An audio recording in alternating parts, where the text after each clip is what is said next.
And sine alpha by sine beta m है, तो सिद्ध कीजिए m square minus n square sine square beta that will be equal to 1 minus n square. इसमें एक बात ध्यान देने वाली है कि जो सिद्ध करना है, क्वेश्चन में तो alpha cos alpha sine alpha चल रहा है, कॉस बीटा साइन बीटा भी चल रहा है, लेकिन जो सिद्ध करना है केवल साइन बीटा ही आ रहा है, यानी कि अल्फा का तो नाम ही नहीं है, अल्फा का तो नाम ही नहीं, यानी अल्फा को मुझे हटाना है। और हटाएंगे कैसे, इस रिलेशन से लिखो, क्या cos alpha by cos beta क्या दिया है n, sign alpha by sine beta क्या दिया है m, तो यहाँ से निकालोगे क्या कॉस अल्फा बराबर n इंटू कॉस बीटा, यहाँ से निकालोगे साइन अल्फा बराबर m into sine beta.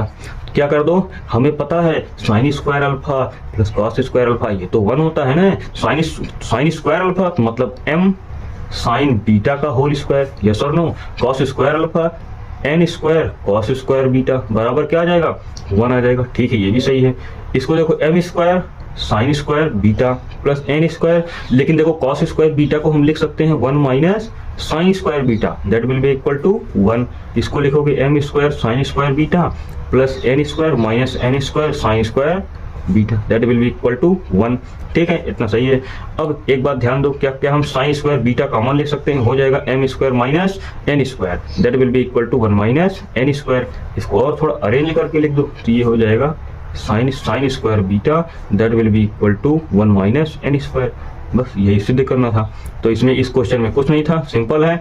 Main point यही है, ये कैसे दिमाग में आएगा कि इसको कैसे लिखा जाए। इसको इससे लिख लिया क्योंकि जो सिद्ध करना है उसमें अल्फा कहीं भी नहीं दिख रहा, जबकि क्वेश्चन में अल्फा है, यानी कि एक ऐसा प्रॉपर्टी लगाओ जिससे अल्फा ही गायब हो जाए। तो हमने लगा दिया cos sine square alpha plus cos square alpha 1, sine alpha की वैल्यू निकालो यहाँ से, कॉस अल्फा की वैल्यू निकालो यहाँ से, और दोनों की वैल्यू पुट करो, खत्म, आंसर आ गया। कैसा लगा वीडियो जरूर बताइएगा।